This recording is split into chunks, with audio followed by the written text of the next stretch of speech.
Lethbridge. Thank you. The primary responsibility of the Prime Minister is to unify this country, to bring it together, people from all parts, all corners. The French, the English, the Indigenous, the non-Indigenous, those from the East, those from the West, etc. The purpose of the Prime Minister, first and foremost, is to bring us together around a unified vision. This is what ensures our prosperity as a nation. It's dumbfounding, then, as to why our Prime Minister would look to do the exact opposite. Why he would look to stoke the flames of division, fear, and worry. Why he would look to pit friends against one another, neighbors against one another, family members against one another. Why he would look to even wedge his own caucus members against one another. And we know that this is true because there actually have been a few brave members from across the aisle who have come forward and who have exposed the Prime Minister's strategy, which is to divide Canadians, to create wedge issues. And at the point of that is vaccines. So rather than using them as a tool, which is what they're meant to be, he's used them as a weapon. Shame. That's incredibly sad. He's used them to pit one group against another. So instead of acting as a Prime Minister, instead of being a statesman, he's been a gamesman. Instead of showing statesmanship, he's simply showing gamesmanship. It's divisive, it's exploitive, it's cold, it's cruel, it's calculated, and it's wrong.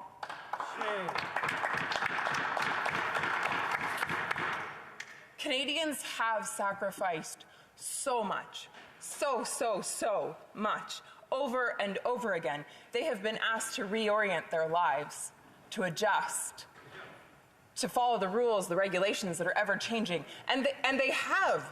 They have. To their credit, they have. And now they're watching as other countries around the world, such as the UK or the Czech Republic or Israel or Switzerland or Ireland or Denmark, are opening up. They're watching as provinces such as Alberta and Saskatchewan or United States are opening up. And they're saying, well, wait a minute.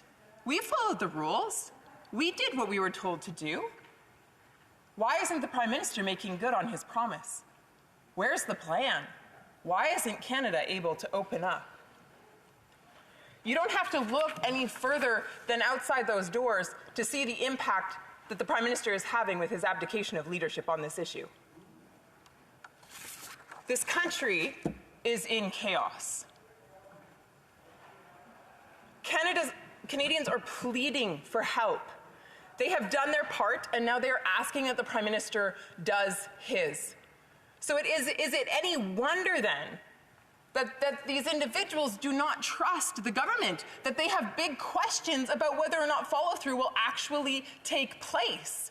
I mean, out of one side of his face, the Prime Minister says one thing, and then out of the other side, he says another. Sometimes within the same sentence, he contradicts himself. Canadians have lost trust.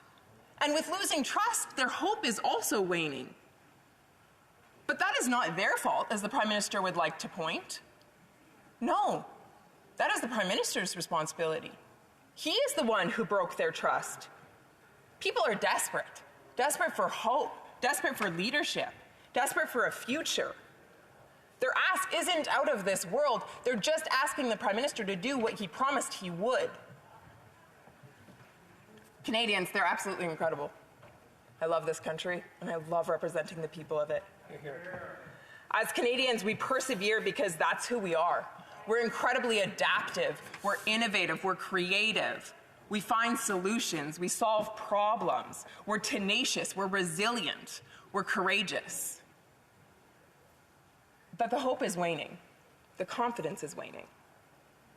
Because of the trauma, the pain, 2 years worth. Isolation, lockdowns, ever-changing goalposts. I have received thousands of emails and phone calls. I'll share a few.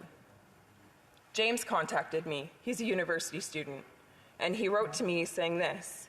He said, following the summer, much of learning has been disrupted. From canceled classes, in-person social experiences, and now completely remote learning. This has taken a serious toll on the way I view education. I used to look forward to going and participating in class, and now I dread spending hours of time a day watching pre-recorded videos alone. I plead that you will consider the harmful effects that these mandates can have on all the people of Alberta and Canada. There is a plea being made by the people of this country. Domestic violence is up. Opioid use is through the roof. Cancers being undiagnosed because people can't get in to see their doctor in time. Maria wrote to me, she works with adolescents in mental health, and she wanted to make sure that I understood that she is seeing a drastic increase in young people with mental health issues. And she said, quote, "It is extreme." I had a desperate call from a mother just a little while ago. Her child is suffering from an eating disorder, and for a 1.5 years, they waited to see an expert. They waited for help while their daughter wasted away. There have been canceled surgeries and treatments, and there has been isolation that has taken a significant toll on our elderly. I talked to one nurse, and she shared with me that the number of euthanasia requests has gone up. And the number one reason that she is noticing is because of isolation, loneliness. No one should be put in a place where they are choosing to end their life because their government is dictating to them that they cannot see anyone, that they cannot be in contact with other human beings. There are countless emails that I have received with regards to loss of livelihood, postal workers, truckers. One person who wrote to me said this. She said, "This crisis has been exasperated," and this individual is a health practitioner. "This crisis has been exasperated by, quote, imposing lockdowns, separating families and support systems, enforcing vaccine passports, segregating people, and making it socially acceptable to regard vaccine-free citizens as selfish, uneducated, irresponsible murderers. These are just a few of the things that I have been called in the workplace. Recent comments by our Prime Minister simply fuel the hatred and the intolerance toward individuals like me."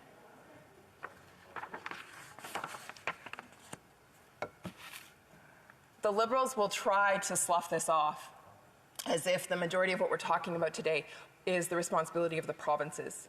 But make no mistake, the federal government has a significant role to play. Language, it's powerful.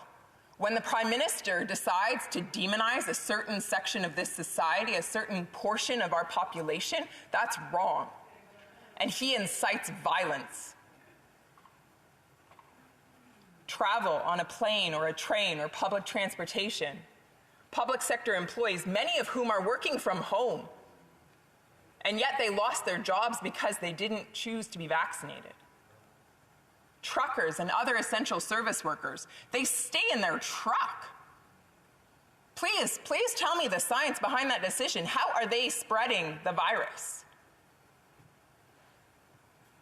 The Prime Minister, he likes to use science, but only when it serves his desire to hold power. But if it requires him to grant people their freedom, then he wants to ignore it altogether. That's wrong. Dr. Tam has said, and I quote, "All policies need to be examined." She goes on to say, "We need to recognize this virus will not disappear, and we need to address the ongoing presence of the virus in a more sustainable way," end quote. The World Health Organization has advised that vaccine passports should not be required to enter or exit a country.